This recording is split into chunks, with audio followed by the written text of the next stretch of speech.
අපිත් සමග කතා කරන සේක්වා. Haleluya. கர்த்தர் நல்லவராகவே இருக்கிறார்.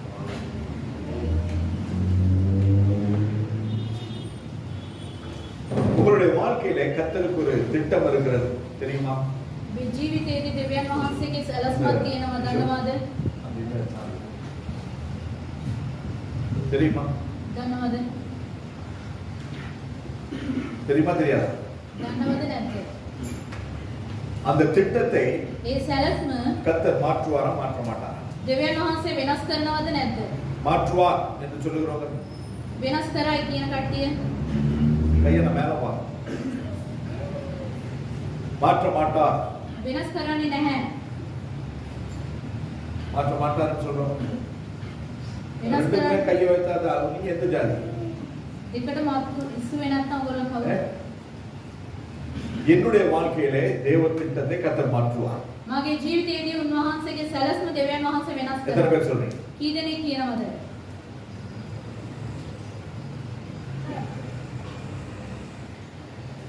ரட்சியம் ஆண்டவரே.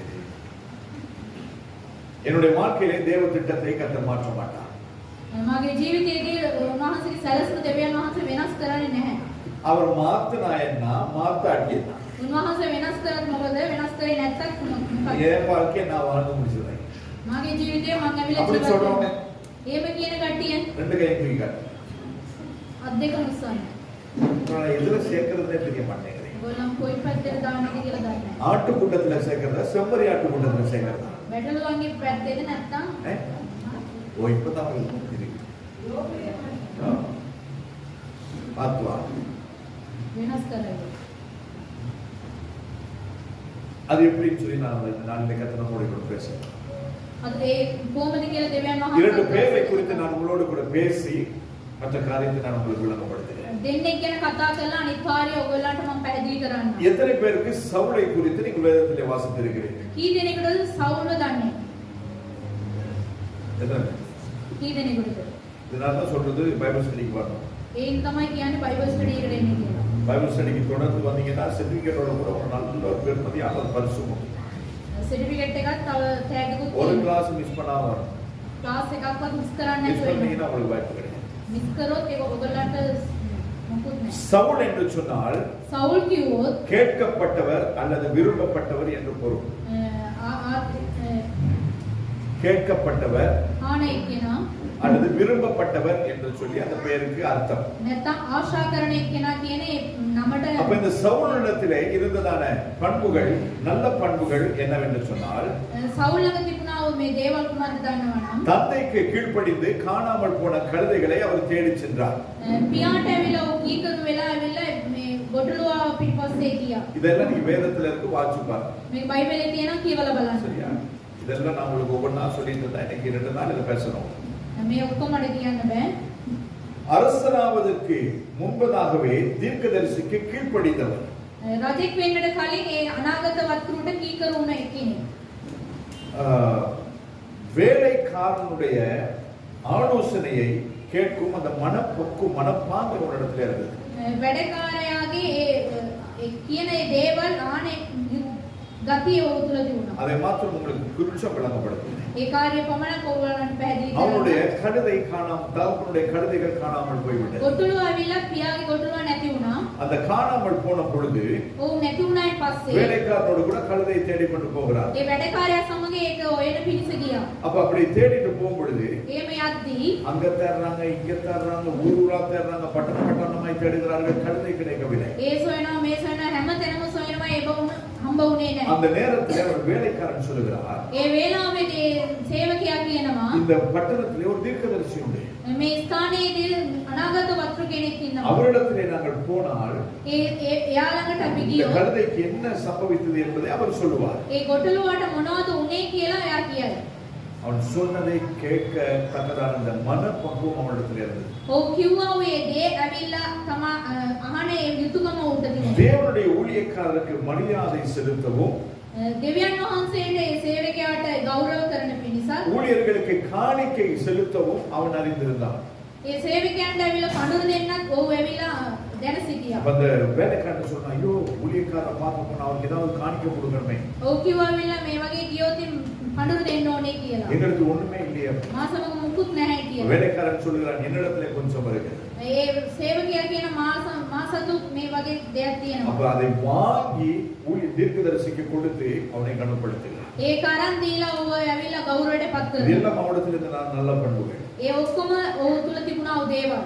தன்னுடைய தகுதியின்மையை உணர்ந்து தன்னை தாழ்த்துகிற சுபாவம் அவனுக்கு இருந்தது. තමන්ට සුදුසුකම් නැහැ කියලා දැනගෙන තමව ඔහු ඇවිල්ලා පහත් කරව එක්කෙනෙක්. அதையும் சற்று விளக்குகிறேன். ඒකත් මම කියනවා சாலமோன் சாமுவேல் சொல்றார், உன்னை தேவன் இஸ்ரவேல் தேசத்துக்கு ராஜாவை ஏற்படுத்துகிறார். சாமுவேல் කියනවා இஸ்ரவேல் தேசයට රජෙක් කරනවායි කියලා. அவர் சொல்ற, என்னுடைய கோத்திரம், என்னுடைய குலம், என்னுடைய குடும்பம் மிகவும் சிறியது. මාගේ පවුල වල ගොඩාක් පොඩි කියලා. அந்த ராஜாவாகிறதுக்கு தகுமை அல்லது தகுதி எனக்கோ என்னுடைய பரம்பரைக்கோ கிடையாது என்று அவர் சொல்லுவதை பார்க்கிறோம். රජෙක් වෙන්නට කිසිම යුතුයකමක් මාතහතු නැහැ කියනවා. கர்த்தர் நம்மை உயர்த்த வேண்டுமானால் දෙවියන් වහන්සේ අපි උසස් කරන්න ඕනේ නම් நம்மிடத்தில் இருக்க வேண்டியதான மிக மிக முக்கியமான சுபாவம் தாண்மை. අප තුල තිබෙනා වූ එකම දෙයක් තමයි කීකරුකම. வேதத்திலே வசனம் உண்டு, දෙවියන් වහන්සේගේ වචනයෙන් කියනවා பெருமை உள்ளவனுக்கு தேவன் எதிர்த்து நிற்கிறார். උඩඟු වෙනාට දෙවියන් වහන්සේ විරුද්ධව සිටිනවායි කියලා. அவங்க யாருக்காவது முடியுமா ஆண்டவரோட எதிர்த்து நிக்கிறதுக்கு? කාටයි පුළුවන් දෙවියන් වහන්සේගෙන් උඩඟු වෙන්න? எனக்கு காசு இருக்குது, මට මුදල් තියෙනවා. எனக்கு பேங்க் பேலன்ஸ் இருக்குது, මට බැංක් බැලන්ස් එක எனக்கு வீடு இருக்கு, வாடகை பிசினஸ் இருக்குது, බිස්නස් එක තියෙනවා, ගේ තියෙනවා. என் பிள்ளைங்க எல்லாம் நல்லா படிச்சிருக்காங்க, මගේ දරුවෝ හොඳට ඉගෙන அவங்க என்ன ගන්න. வச்சு ஜாம் ஜாம்னு தாங்குவாங்க. ඒගොල්ලෝ ඇවිල්ලා මාව හොඳට நினைச்சனாலே போதும் அத்தனை பேரையும் ஆண்டவர் அடிச்சிருவார். උන්වහන්සේ හිතුවතර ඔක්කොම உங்களுடைய குடும்பம் நாசமா போறதுக்கு எல்லாரும் தேவை கிடையாது, ஒரு ஆள் போதும். තමගේ පවුල ඇවිල්ලා නැති වෙලා යන්න එක්කෙනෙක් ඇති. பெருமை உள்ளவனுக்கு கர்த்தர் எதிர்த்து நிற்கிறார். උඩඟු වෙන්නාන්ට දෙවියන් වහන්සේ විරුද්ධව සිටිනවා. இவன் தன்னை தாழ்த்தினான். ඔහු ඇවිල්ලා තමව ඇවිල්ලා පාත් කරා. அரசனான பின்பு රජෙක් වුණායින් පසුව தேவன் கொடுத்ததான தேவன் நியமித்ததான போர்களை யுத்தங்களை அவன் செய்தான். දෙවියන් වහන්සේ නියම කරාවේ යුද්ධය ඔහු කරා. தன்னை ஏளனம் செய்தவர்களை கூட அவன் மரணத்துக்கு தப்புவிக்கிறான். තමන්ව පාත් කරාව කට්ටිය ඔහු ඇවිල්ලා මරණයෙන් ராஜாவுக்கு முடியுமா முடியாத கொள்றதுக்கு? රජෙක්ට මරන්න පුළුවන්ද බැරිද? පුළුවන්. ஆனாலும் போல එනමුත් ඔහු කරේ காது கேளாதவன் போல இருந்தான். ඔහු අසන්න බැරි කට්ටිය වගේ நான் හිටියා. பேசுறாங்க இப்படி, ඔවුන් කතා කරපු දේ. அது எனக்கு இல்ல அப்படின்னு அவர் பிரசிடென்ட் போயிட்டார். ඒක මට නෙවෙයි එහෙම කියලා ඔවුන් හිටියා. இதெல்லாம் அவனிடத்தில் இருந்ததான நல்ல சுபாவம். ඔහු තුල තිබුණා හොඳ ගති. அவனிடத்தில் இருந்ததான பலவீனங்கள், ඔහු තුල තිබුණා බැලහිනකම්. அந்த அதன் நிமித்தமாக ஏற்பட்டதான தோல்விகள், ඒ ඉඳ ඔහුට වුණා වූ මේ தோல்வி පරාජය. தீர்க்கதரிசி வரும் வரைக்கும் அவனால் பொறுமையாய் காத்திருக்க முடியாமல் போனான். ඒ අනාගත වක්‍රු එනතෙක් ඔහුට ඉවසීමේ බලා සිටින්න බැරි වුණා. சாமுவேல் வரும் வரைக்கும் அவனால் காத்திருக்க முடியாமல் போய் அவனே போய் பலி செலுத்துகிறான். සමුවෙල් එනකම් ඔහු ඉන්නේ නැතුව ඔහුම ගිහිලා පූජාව කරනවා. அவங்க வேலையை அவங்க தான் செய்யணும். තම එක එක්කෙනාගේ වැඩ එක එක්කෙනා තමයි කරන්න ඕනේ. நாய் வேலையை செய்யணும், கழுத வேலையை செய்யணும். බල්ලගේ වැඩ කරන්නේ ගොඩුලගේ වැඩ කරන්නේ. ஒரு எஜமானுடைய வீட்டில் நாயும் கழுதையும் அவர் வளர்த்திருக்கிறார். රජෙක්ගේ ගෙදර ඇවිල්ලා බල්ලෙකුත් මේ ගොඩුලෙකුත් ඔහු ඇවිල්ලා අදලා அந்த තියෙනවා. நல்ல சிசிடிவி கிடையாது. ඒ කාලේදී CCTV නැහැ. அப்ப அன்னைக்கு திடீர்னு பார்த்து அந்த வீட்டுக்கு கல்லை வந்தான். ඒ වෙලාවෙදී ඇවිල්ලා හොරෙක් ඇවිල්ලා සිටිනවා. அன்னைக்கு பாத்தீங்கன்னு சொன்னா நாய் வேட்டைக்கு கூட்டிட்டு போயிட்டு வந்திருக்கிறாங்க. එදා ඇවිල්ලා බල්ලා ඇවිල්ලා දඩයමට එක් කරගෙන ගිහිල්ලා அன்னைக்கு கழுதைக்கு லீவ். ඒ දවසේදී ගොඩලුවාට විවේකයේ දීලා. அப்ப என்ன பண்ணிருக்குது, நாய் வேட்டைக்கு போய் களைச்சு போய் வந்தனால நாய் நல்லா படுத்துக்கிச்சு. එදා ඇවිල්ලා බල්ලා ඇවිල්ලා මහන්සි වුණ ඉඳ හොඳට විවේකයේ ගත්තා, නිදිය ගත්තා. நாய் பாருங்க எப்பவும் தூங்கிட்டே தான் இருக்கும். එයා ඇවිල්ලා එම්ම දිස්සෙම නිදිය நாய் ගත්තා. தூங்கலன்னா என்ன நடக்கும் தெரியுமா உங்களுக்கு? ඔව් නිදිය ගත්තේ නැත්තම් කුමක් වෙනවද කියලා දන්නවද? யாராவது தெரியும்?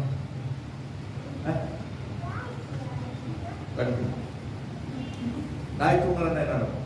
බල්ලා නිදිය ගත්තේ නැත්තම් பைத்தியம் பிடிச்சிடும். උඩ පිස්සු වෙනවා. அதனால தான் நாய் பாருங்க எப்பெல்லாம் டைம் கிடைக்குதோ அப்பெல்லாம் தூங்கிடும். උඩ කොච්චර විවේකයේ තියෙනවා ඒ වෙලාවෙ நம்மளே ஆளுங்க பாருங்க தூங்காதவங்களுக்கு பைத்தியம் பிடிச்சது தான், பைத்தியம் பிடிச்சது. නිදිය නිදිය ගත්තේ නැත්නම් උන්ට ඇවිල්ලා පිස්සු වැදෙනවා. ராத்திரியில எழுப்பி நடப்பாங்க, රැට ඇවිල්ලා ඉදිනවා. உருட்டுவானுங்க, ඕක අදිනවා. தண்ணி குடிப்பாங்க, அதை பண்ணுவாங்க, இதை பண்ணுவாங்க. எனக்கு தூக்கம் இல்லைன்னா போய் டென்ஷன். නිදිය ගත්තේ නැත්නම් ඒගොල්ලන්ට ටෙන්ෂන් වෙනවා. அதே மாதிரி தான் ඒ වගේම நாய் தூங்குறனா பைத்தியம் பிடிச்சு. බල්ලා නිදිය ගත්තේ නැත්නම් அன்னைக்கு வேட்டைக்கு போய் வந்தனா நல்லா தூங்குது. එදා වෙලා මේ දඩේමඩ ගිහිල්ලා ඇවිල්ලා හොඳට கல்லை வந்துட்டான். හොරෙක් ඇවිල්ලා எஜமானுக்கு சொல்லணும். රජාට කියන්න ඕනේ. கல்லை என்ன பண்ணீங்க? ஐயோ என் ஃப்ரெண்டு தூங்குறாரு. මගේ යාළුවා නිදි. அதனால எல்லாம் ராத்திரி முடிச்சுட்டு தானே இருப்பான். අනිත් දවස් හොඳට இன்னைக்கு நான் அவருக்கு ஏதாவது ஹெல்ப் பண்ணணும் එයාට මොකක් හරි උදව්වක් කරන්න. அப்படின்னு சொல்லி கழுத எப்படி கத்திருக்கும்? ගොඩට කොහොමද කෑ ගාලා? கத்துன கத்துல எஜமா டென்ஷன் ஆயிட்டாரு. කෑ ගාපු ගමන් හොඳට එයා ටෙන්ෂන් වෙලා. வந்து அடின்னு கழுதைய வாங்குவான்னு வாங்கிட்டாங்க. හොඳට එයාට ගාලා. ஏன் நேரம் கெட்ட நேரத்துல கழுதை கத்துது? ඇයි ඇවිල්ලා ඔයා වුන් කෑ ගාන්නේ කියලා. அது உன கழுதை கேட்டேன், ஏன் என்ன அடிச்சீங்க? ඒ වෙලාවට ඇව්වල ඇයි මාව ගැව්වේ කියලා. அது சொல்லியிருக்கேன், கத்தி என்ன டிஸ்டர்ப் பண்ணேன். ඔයා කෑ ගාලා මට அது ඩිස්ටර්බ් சொன்ன டிஸ்டர்ப் பண்ணல, கல்லை வந்துட்டேன், அதுதான் உங்களுக்கு இன்ஃபார்ம் பண்ணேன். මොරෙක් ඇවිල්ලා ඒද තමයි ආඩ කිව්වේ. எஜமான் சொன்னாங்க, கழுத வேலையை கழுதை செய்யணும், நாய் வேலையை நாய் செய்யணும். ගොඩලුවාගේ වැඩ ගොඩලුවා කරන්න ඕන, බල්ලාගේ වැඩ බල්ලා කරන්න. அந்த நாய் இந்த கல்லை வந்து சொல்லாம இருந்தா நாளைக்கு உனக்கு கொடுத்தது அவனுக்கு கொடுத்துருப்பேன். මේ බල්ලා ඇවිල්ලා එක් කරේ නැත්නම් එයා ඔයාට දීපු එක එයාට දෙනවා.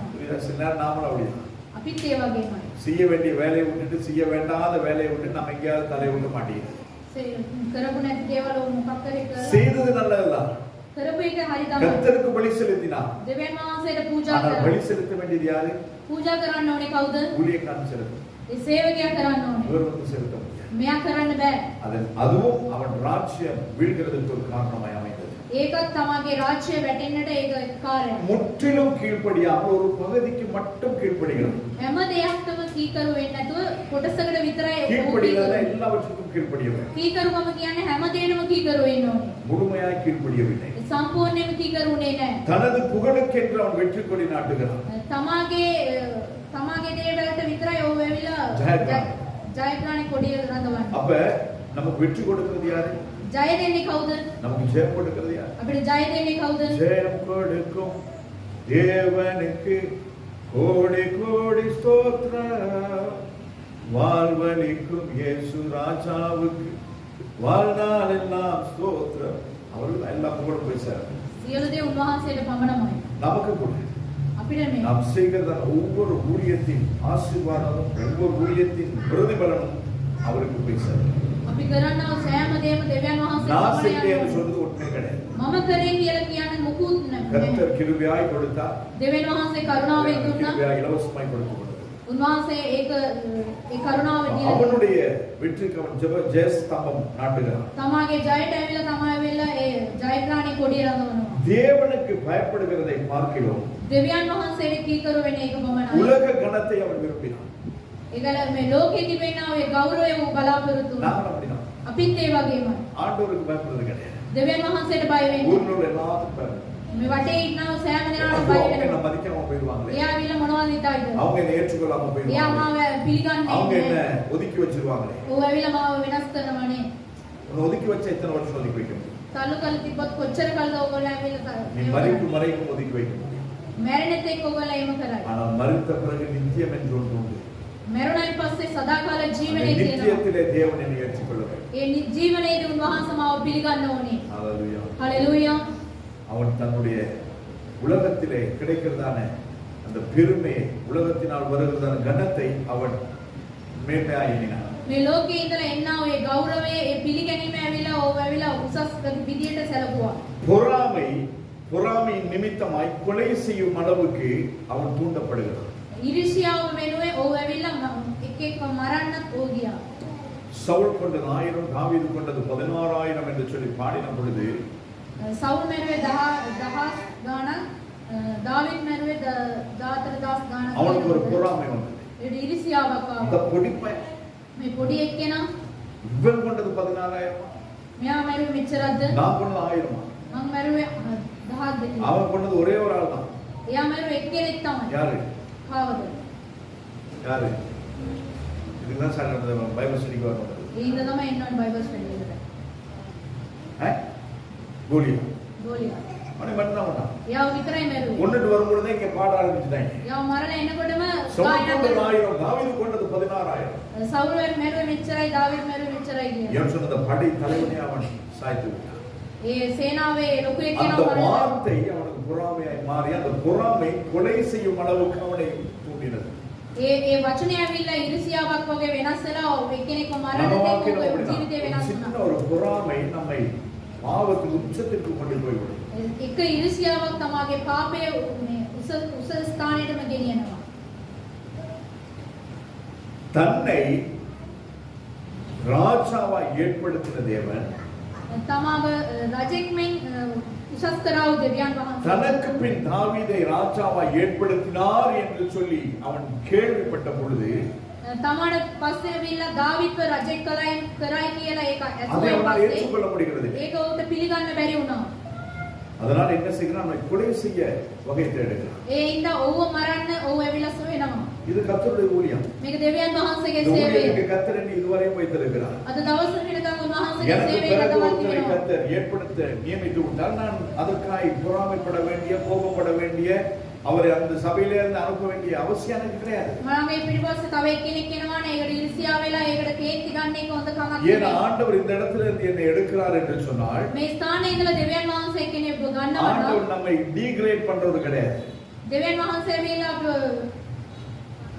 பார்க்கறீங்க. පාත් කරන කෙනෙක් නෙමෙයි. இந்த இடத்துல இருந்து ஆண்டவர் என்னை உயர்த்த கொண்டு போவார். මේ ස්ථානයේ ඉඳලා උසස් කරන්න තමයි බලන්නේ. கழுதையை தேடி போன சவுலை ராஜாவாய் மாற்றினவர்.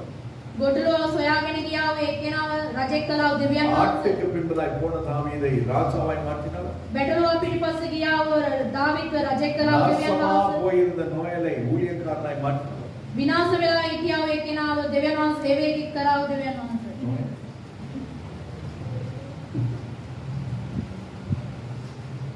அவர் அங்க இங்க விட்டுட்டு போக மாட்டார். මේ ස්ථානයේ තියන්නේ. இதுக்கு மேல தான் கத்துக்கணும். මේ ස්ථානයේ ඉඳන් උසස් කරනවා. கர்த்தர் எதை செய்தாலும் அவர் நேர்த்தியாய் செய்வார். මොනවා කරත් ඒක ඇවිල්ලා උන්වහන්සේගේ සැලැස්ම පරිදි ஐயோ කරනවා. எனக்கு ஊழியம் போயிருச்சே. අයියෝ මට සේවය ගියානේ. கர்த்தர் இதை காட்டிலும் பெரிதானதை මේකට වඩා හොඳ அந்த දෙයක් சுபாவம் நம்மிடத்தில் இருக்க வேண்டும். ඒ ස්වභාවය අප තුළ තිබෙන්න ඕනේ. தேவனுடைய ஆசாரியர்களை துணிகரமாய் கொலை செய்கிறார். දෙවියන් වහන්සේගේ පූජකයන්ව ඔහු මරනවා. ஊழியர்கள், அதாவது ஊழியர்களை யாருமே அதாவது கை வைக்க கூடாது. සේවකයන් දෙවියන් වහන්සේගේ සේවකයන්ට අපි අත තියන්නේ ஊழியக்காரனை කොහොමද? குறித்து பேசவே கூடாது. සේවකයන් උදෙසා අපි කතා කරන එක ஏன்னு හොඳ නැහැ. சொன்னால் தேவன் அவரை அபிஷேகம் பண்ணியிருக்கிறார். දෙවියන් වහන්සේ ඔහු ආලේප කරලා அவங்க තියෙනවා. தப்பு பண்ணட்டும், ඔහු ඇවිල්ලා වැරදි කරන්න அவர் தவறு පුළුවන්. செய்யட்டும், ඔහු වැරදි කරන්න පුළුවන්. அதை நியாயம் தீர்க்கிறவர் கர்த்தர். ඒක දෙවියන් වහන්සේ බලාගන්නේ. நீங்க எத்தனை பேர் கேலண்டர் வாசிங்க? කී දෙනෙක් කැලෙන්ඩරේ කියවුවද? வசனத்தை எத்தனை பேர் வாசிங்க? කී දෙනෙක් කියවුවද? அது என்ன வசனம் இருக்கு? මොනවද කියුනේ? நியாயாதிபதி நியாயம் செய்யாதிருப்பாரோ? அவர்தான் சர்வ லோகத்துக்கும் நியாயாதிபதி அவர்தான். උන්වහන්සේ පමණමයි සර්ව බලධාරී දෙවියන් වහන්සේ. அவர் எல்லாவற்றுக்கும் சரியாய் தேவையான நேரத்தில் நியாயம் செய்வார். උන්වහන්සේ හරි වෙලාවට සියලු දේ කරයි.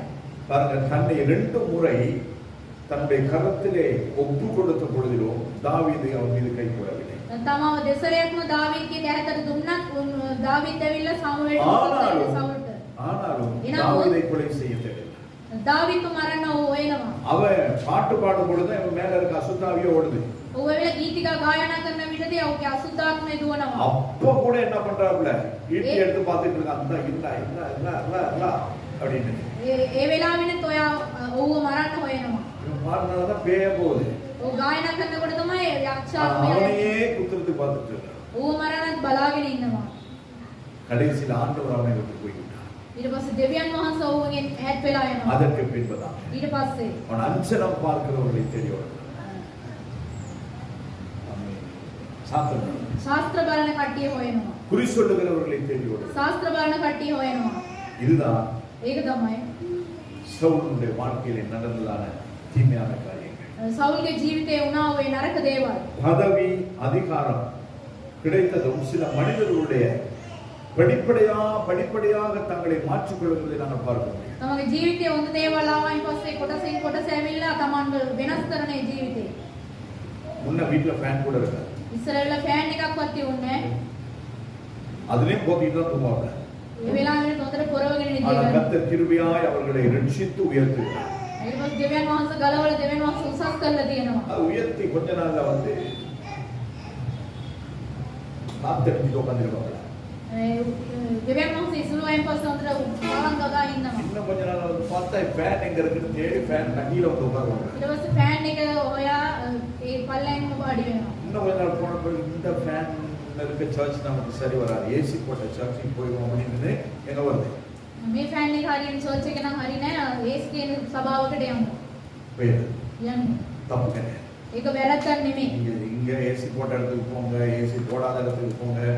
ஆனால் ஒரே ஒரு வார்த்தை, ඒස් කියන තැන නැති තැනට යන්න එක பிதாவாகிய වචනයකින්. தேவன் நாட்டப்பட்ட ஸ்தானத்திலே நாங்கள் நாட்டப்பட்டிருந்தால் மட்டுமே நாங்கள் கனி கொடுப்போம். පියාණන් වහන්සේ තිබව ඒ ස්ථානයේ සිටියොත් විතරයි අපිට ඵලය දරන්න පුළුවන්. இஸ்ரவேல் ஜனங்கள் வனாந்தரத்திலே வந்த பொழுதிலும் அவர்களுக்கு கர்த்தர் மன்னா கொடுத்தார். ඉස්රායෙල් ජනතාවලා වනාන්තරේ එනකොට දෙවියන් වහන්සේ උන්ට මන්නා දුන්නා. எகிப்திலே மன்னா கிடையாது, මිස්රේ ඇවිල්ලා මන්නා නැහැ. வனாந்தரத்திலே மன்னா இருக்கு. වනාන්තරේ තියුණා. எகிப்திலே காடை கிடையாது, මිස්රේ ඇවිල්ලා வனாந்தரத்திலே காடை இருந்தது. වනාන්තරේ තියුණා. எகிப்திலே தண்ணி கிணத்துல ஆத்துலாலே குடிக்கணும், මිස්රේ ඇවිල්ලා ලිඳේ තමයි වතුර අරන් බොන්නේ. ஆனால் வனாந்தரத்திலே கற்பாறையிலே இருந்து கர்த்தர், கண்மணியில இருந்து கர்த்தர் தண்ணீரை கொடுத்தார். වනාන්තරේ ඇවිල්ලා දෙවියන් වහන්සේ උල්පතෙන් ඇවිල්ලා වතුර දුන්නා.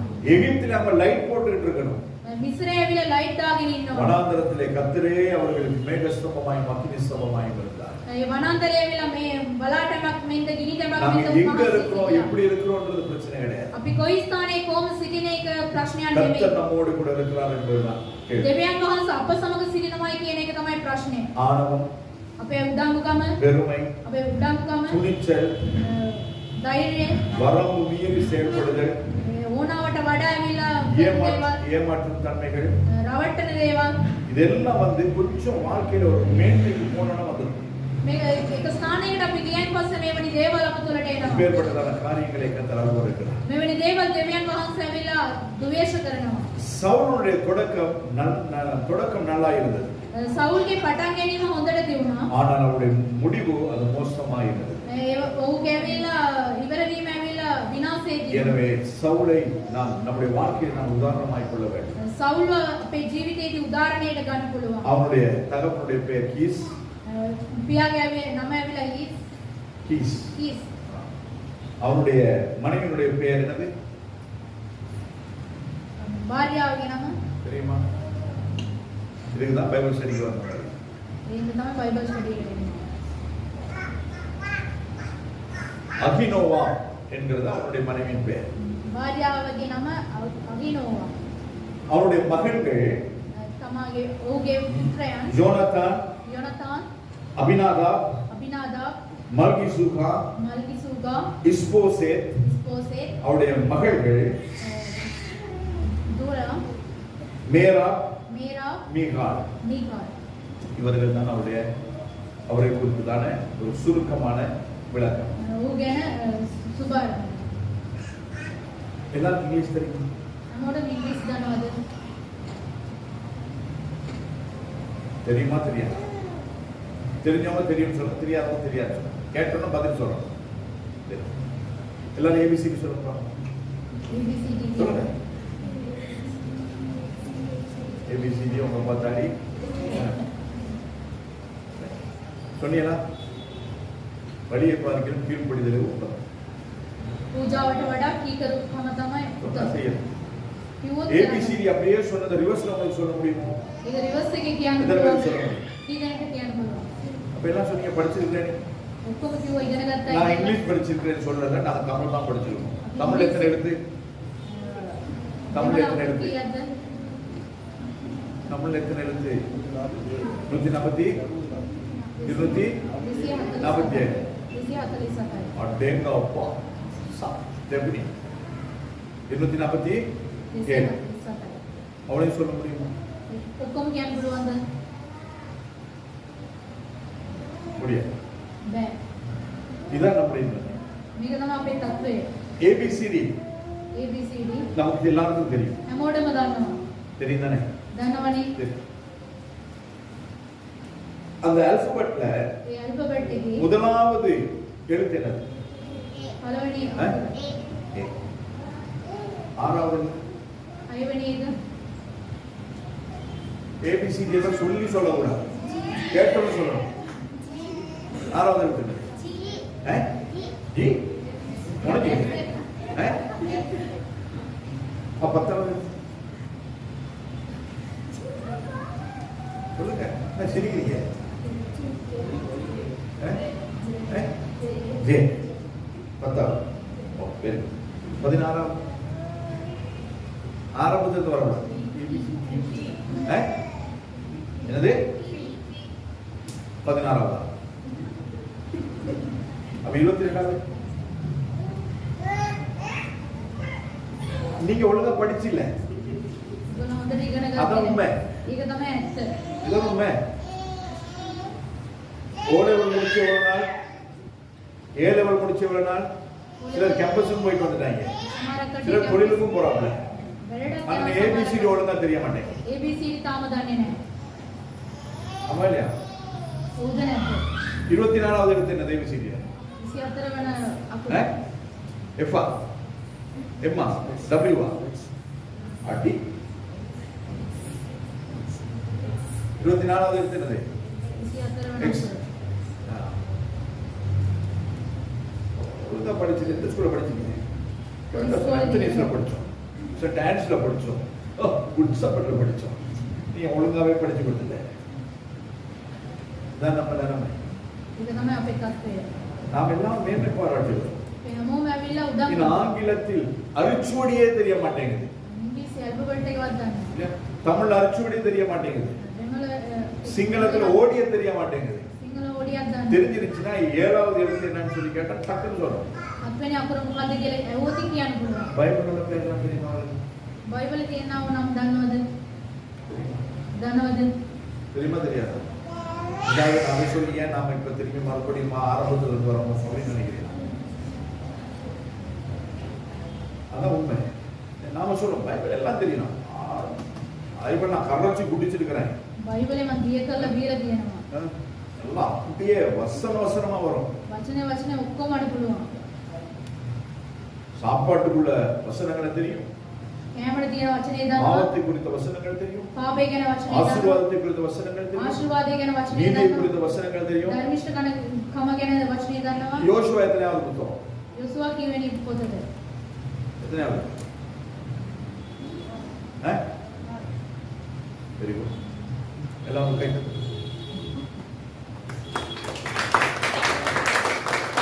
புலம்பல் எத்தனையாவது புத்தகம்? புலம்பல். விலாப்பிங்.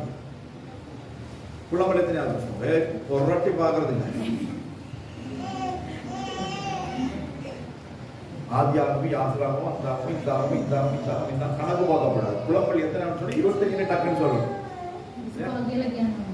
அது தெரியலடா உங்களுக்கு, இன்னும் நீங்க வேற உங்களுக்கு தெரியும். ඒක දන්නේ නැත්නම් තාම බයිබලේ දන්නේ. நாம என்ன சொல்றோம், நமக்கு எல்லாமே தெரியும். இது ඔක්කොම දන්නවා. ஆனா கடைசி நமக்கு ஒண்ணுமே தெரியாது. අන්තිමට අපිට මොකුත් දන්නේ නැහැ. இதுதான் நம்முடைய உண்மையான நிலை. මේක තමයි අපේ සැබෑ ජීවිතය. சரி அது போ. ඒක කමන්න. அதனால நல்லா படிங்க.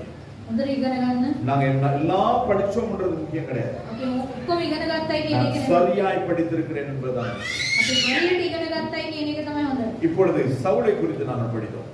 සවුල් ගැන අපි இப்பொழுது ඉගෙන ගත්තා. தாவீதை குறித்து சில காரியங்களை பார்ப்போம். දාවිද් ගැන අපි බලමු. தாவீது என்று சொன்னால் දාවිද් කියනකොට அன்புக்குரியவர் ප්‍රේමී කෙනෙක් அல்லது நேசர் என்ற அர்த்தம். ප්‍රේමවන්තයයි කියනවා. அவருடைய இருந்ததான நற்பண்புகள். ඔහු තුල තිබුණා හොඳ ගතිගුණ. சிறு வயதிலிருந்தே கர்த்தரை நேசித்தார். කුඩා කාලයේ පටන් දෙවියන් වහන්සේට ප්‍රේම කළා. சிறு பிராயத்திலிருந்தே கர்த்தரை நேசித்தார். කුඩා කාලයේ පටන් දෙවියන් වහන්සේට ප්‍රේම කළා. தனது உயிரை எண்ணாது தன் பொறுப்பிலிருந்தே ஆடுகள் மக்களுடைய பாதுகாப்புக்காக செயல்பட்டவர். තමාගේ ජීවිතයටත් වඩා තමාගේ සේවකයන්ටත් බැටළුවන්ටත් ඔහු වෙලා நான் ප්‍රේම மட்டும் කළා. தப்புனா போதும். මම විතරක් බේරගත්තොත් ඇති. එහෙම නෙමෙයි. அந்த கரடி வந்தது, වෘකයාවා, சிங்கம் வந்தது, සිංහයාවා, தன்னுடைய ஆடுகளையும் காத்து தன்னோடு கூட சேர்ந்து அந்த இடத்துல ஆடு மேய்க்கிறவனே காத்தான். බැටළුවාවයි බැටළුවා බලා ගන්න සිටිනව සෑම දෙනාව ආරක්ෂා කරා. இசையிலே நாட்டமும் திறமையும் உள்ளவன் தான் தாவீது. ඒ ගීතිකා වලට ගොඩක් ආසාව වුණා වෙන්නේ. தேவனை பற்றிய வைராக்கியம் உள்ளவர். දෙවියන් වහන්සේගේ ආශාව තිබුණා. தேவன் மீது விசுவாசமும் தைரியமும் கொண்டவர். දෙවියන් වහන්සේගේ හැදෙයිල්ල තිබුණා උට. கடமை தவறாதவர். ඔව් ඇවිල්ලා ඔහුගේ වැඩ ඇවිල්ලා හරියට කරනවා. கடமை தவறாத. වැඩ හරියට කරනවා. எப்படி சொல்றீங்க? කොහොමද? அப்பா கூப்பிடுறாரு. පියා හඬ ගන්නවා. சகோதரன் படையிலே இருக்கிறார். சகோதரர் ඇවිල්ලා ඒ සේනාවේ සිටිනවා. அவர்கள் போர் முனையிலே இருக்கிறார். ඔහු ඇවිල්ලා ඒ සේනාවේ அவர்கள் எப்படி இருக்கிறார்கள் என்று விசாரித்து விட்டு வான்னு சொல்லி அவனை கூப்பிட்டு அனுப்பின பொழுது ඔහු කොහොමද ඉන්නේ කියලා බලාගෙන ඉන්නේ කියලා தன்னிடத்தில் இருந்த ஆடுகள் எல்லாவற்றையும் பார்த்துக் கொள்ளும்படியாக ஒருவருக்கு ஒப்படைச்சிட்டு போறாங்க. තමා තුළ තමන්ගෙන් තිබුණා ඒ එළුවන්ව බලාගන්න කියලා අනිත් එක්කෙනාට දීලා යනවා. அப்பா தானே கூப்பிட்டாரு. තාත්තනේ කතා இது කරා. அவரோட ஆடு தானே. එයාගේ இது எப்படி போனா நமக்கு என்னன்னு சொல்லிட்டு அதை விட்டுட்டு ஓட கிடையாது. ඔව් මේගොල්ලෝ කොහොම ගියත් කමන්නේ කියලා දාලා ආවේ නැහැ. அவர் மறுபடியுமாய் வந்து அதை பொறுப்பெடுக்கும் வரைக்கும் அதை கொடுத்து விட்டு போனார். ආයි ඇවිල්ලා ඔක බාර ගන්න තෙක් උන්ට එක්කෙනෙක්ට දීලා கடமையை சரியாய் செய்தவர். ඔහුගේ වැඩ හරියට කරාව එක්කෙනෙක්. அவனை சவுல் கொலை செய்த முயற்சி செய்தான். සවුල් ඇවිල්ලා ඔහුව මරන්න හොයාගෙන ගියා. ஆனால் அவனுடைய சிந்தை என்னது? ඔහුගේ සිතුවිල්ල කුමක්ද? தேவன் சவுலை அவனுடைய கரத்திலே ஒப்பு கொடுத்த பொழுது දෙවියන් වහන්සේ සවුල් ඔහුගේ දැහැතට බාර දුන්නා. தேவன் அபிஷேகம் பண்ணினவர் மீது என் கரங்களை போடக்கூடாது என்று சொல்லி அவனும் அதை செய்யவில்லை, மற்றவர்களையும் அவன் செய்ய விடவில்லை. දෙවියන් වහන්සේ ආලේප කරව මනුෂ්‍යයාට දැහැත් දාන්නේ නැහැ හොඳ නැහැ කියලා ඔහු බලා සිටියේ කියලා. நாம் எப்படி இருக்கோம்? අපි කොහොමද ඉන්නේ?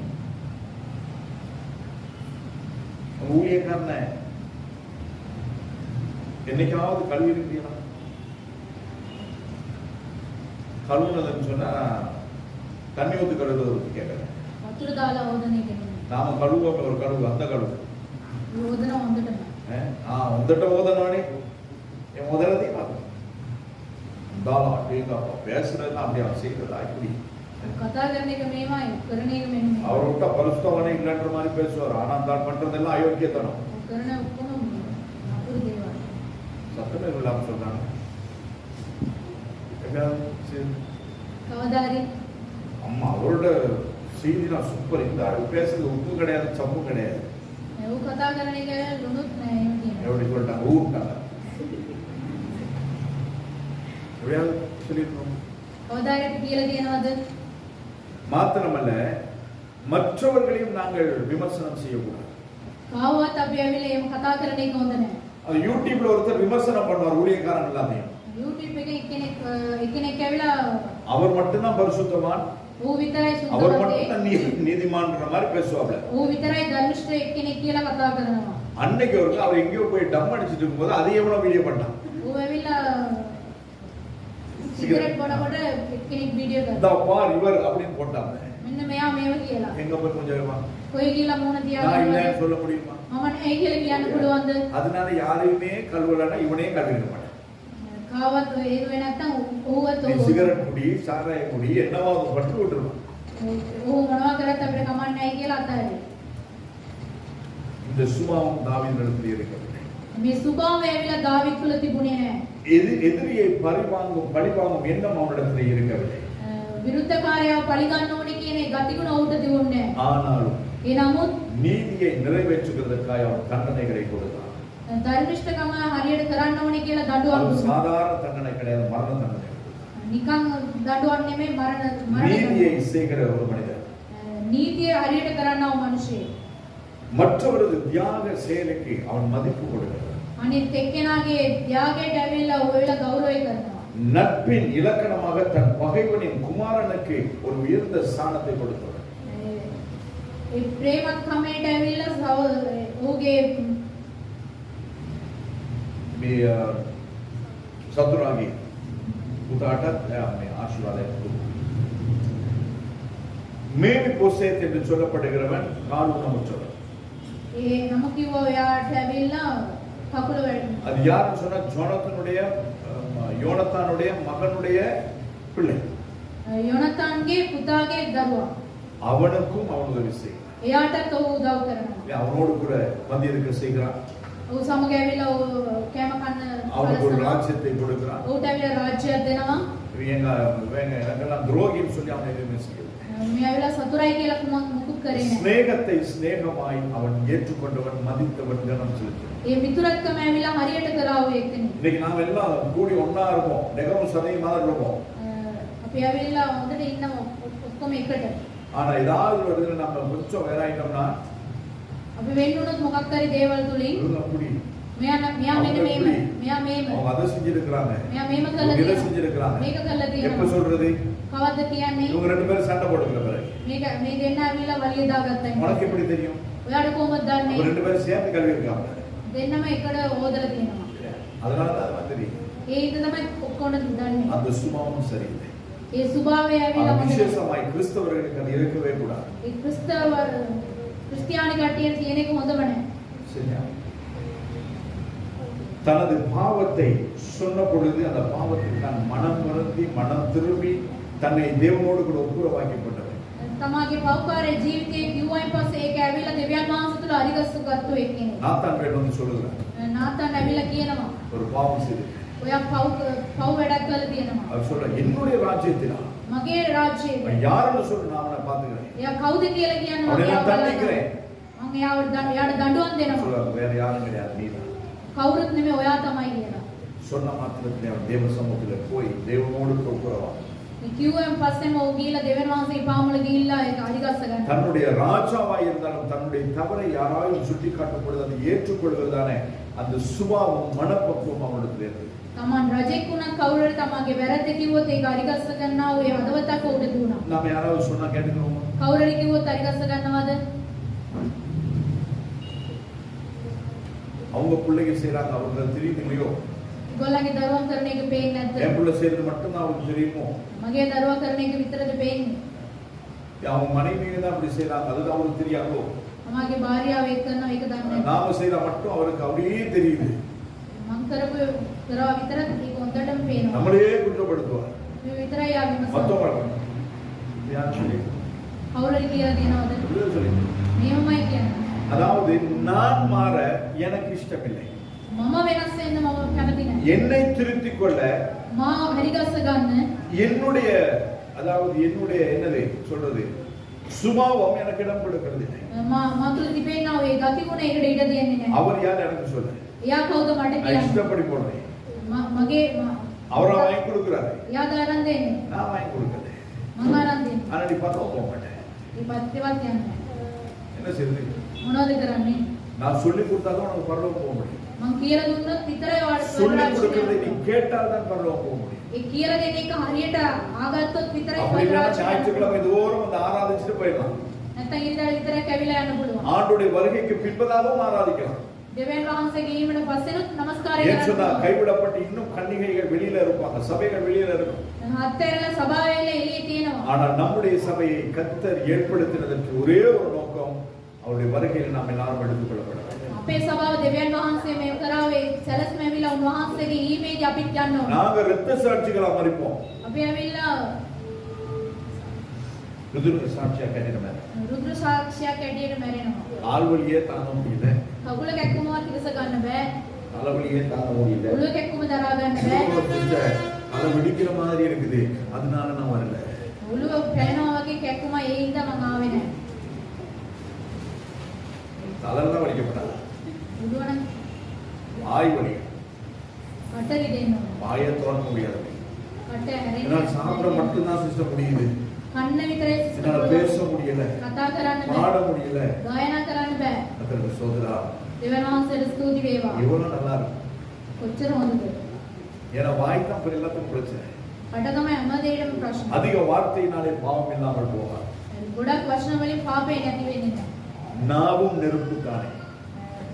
දිවත් ඇවිල්ලා ඒක ගින්දර இந்த තමයි. நாவு தான் எல்லா பிரச்சனையும். මේ දිව තමයි හැම இந்த දෙයකම நாக்கு ප්‍රශ්න. ஒழுங்கா வச்சிருந்தோம்னு சொன்னா මේක අපි හරියට තියාගත්තොත් ஆண்டவர் 32 என்னது புட்டு போட்டு மூடி வச்சிருக்காரு. ඉබ්බන් 32ක් දාලා ඒක බහලා තියෙනවා. சிலர் 1-2 எக்ஸ்ட்ரா இருக்கும்.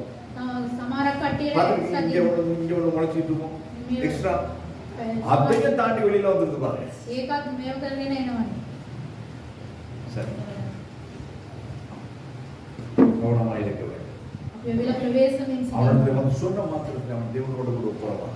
ඒ කිව්වයින් පස්සේ ඔහු ඇවිල්ලා පසුතැවිලි වුණා. அந்த ஒப்புரவாகுதல் ඒ පසුතැවිලි වීම அவன் என்னுடைய இருதயத்துக்கு ஏற்றவன் என்று கர்த்தரால் சொல்ல வைத்தது. මගේ හදවතට එකඟ වූ මනුෂ්‍යයෙක් කියලා කිව්වා. என்ன ஆண்டவர் பார்த்து என்னை உங்களை பார்த்து சொல்ல முடியுமா? என்னுடைய இருதயத்துக்கு ஏற்றவன், இருதயத்துக்கு ஏற்றவன் சொல்லி. මගේ මගේ හදවතට එකඟ වූ එක් දරුවයි කියලා කියන්න පුළුවන් ද உணர்ச்சி கட்டி பார்த்துக்கிட்டே இருக்குது எப்படா ஒரு சான்ஸ் கிடைக்கும் அடிச்சுக்கலாம் பிடிச்சிக்கலாம் அப்படின்னு කොයි ස්ථානයක කවද්ද ලැබෙන්නේ කියලා බලා සිටිනවා. எப்படா ஒரு வாய்ப்பு கிடைக்கும் குற்றம் பிடிக்கிறதுக்கு பார்த்துட்டு කවද ඒ நான் சொன்னேன் இது நடக்கும்னு எனக்கு தெரியும். මම කිව්වා මේක වෙනවයි කියලා මට දන්නවා. நடக்கும்னு உனக்கு தெரிஞ்சா ஏன் தடுத்து இருக்க முடியாது? දන්නවනේ ඇයි ඒක නවත්තන්න බැරි? பார்த்துட்டு இருடி உனக்கு நான் செய்றேன். බලා සිටිනවා කොහොම කරන්නයි කියන්නේ. நீ தானே செஞ்ச நீயே பார்த்து ඔයානේ කරේ ඔයාම බලා ගන්න. அப்படின்னு போயிரு. එහෙම යනවා. அப்பா கொஞ்சம் ஹெல்ப் பண்ணுங்க. அவங்களோட பேசுங்க. பேசுவோம் அது தெரியாது. ඔයා කතා කරගන්න මට නම් දන්නවා. ஏன்னா இவர் பெரியவர் வீரர். நாம் எல்லாவற்றுக்கும் எல்லாருமாய் இருந்து நம்மை சமாளிக்கிறோம். මේ හැම දෙයකම අපි ඇවිල්ලා අරිගස්සගෙන අපි යනවා. தேவனுக்கு ஆலயம் கட்ட வேண்டும் என்றதான வாஞ்சை அவளுக்கு இருக்கு. දෙවියන් වහන්සේට ඇවිල්ලා දෙවියන් වහන්සේගේ මාලිගාව හදන්න ඕනි කියලා පිපාසෙත් තිබුණා. நமக்கு இருக்குதா? අපිට තියෙනවද? ஆண்டவருக்கு ஏதாவது செய்யணும். දෙවියන් වහන්සේට මොකක් කරි කරන්න ஆண்டவருக்கு ඕනේ? ஊழியம் பண்ணணும். දෙවියන් වහන්සේ සේවය කරන්න இந்த ඕනේ. ஆலயத்தில் இருக்கிறதான குறைகள் ஏதாவது இருந்துச்சுன்னா அதை நிறைவாய் மாற்றணும். මේ ගෘහය ඇවිල්ලා මොකක් කරි අඩුපාඩුකම් තියෙනවා නම් ඒක අරිගස්ස ගන්න ඕනේ. ஒரு நான் ஸ்டிக் பேன் தேர்வு முன்னிலே இன்னொரு நான் ஸ்டிக் பேன் வாங்கி வச்சது. තව ෆෑන් එකක් කැඩෙන්න කලින් තව එකක් අරන් තියනවා. ஏன்? ඇයි? எங்க பிள்ளைங்க வந்து மத்த அதாவது அதுக்குள்ள ஸ்டிக்கை யூஸ் பண்றது சும்மா கரண்ட்லயும் போட்டு எடுப்பாங்க. அது இல்லாம போயிடுச்சுன்னா நாம என்ன செய்யறது? ஒண்ணு எதுக்கு எக்ஸ்ட்ரா அதுக்கு வாங்கி வச்சது. කැඩුණොත් කියලා එක්ස්ට්‍රා එකක් තියා ගන්නවා. இன்னைக்கு அப்படி ஆலயத்தை குறித்து நாங்க யோசிச்சிருக்கோம். කවදාරි දෙවියන් වහන්සේ ගෘහය ගැන අපි හිතලා තියෙනවද? ஆனால் அவன் ஆலயத்தை கட்ட வேண்டும் என்று சொல்லி දෙවියන් වහන්සේගේ මාලිගාව හදන්න ඕනි කියලා மாபெரும் அரசனாக இருந்த பொழுதிலும் ලොකු රජෙක් වුණායින් පස්සෙනොත් அனுதினமும் பலமுறை நேரத்தை ஒதுக்கி தேவனை தேடினவன். දෙවියන් වහන්සේට වෙලාව වෙන් කළ දෙවියන් වහන්සේ එව්වා. நாங்க என்ன சொல்றோம்? අපි මොනවද කරන්නේ? தாவீது ராஜா. දාවිත් රජතුමා தாவீதினுடைய நாட்களிலே தான் சமஸ்த இஸ்ரவேலும் ஒரே ராஜாவுக்கு கீழ் இருந்தது. ඉස්රායෙල් දේශය ඇවිල්ලා එක රජෙක්ගේ යටතේ තිබුණා.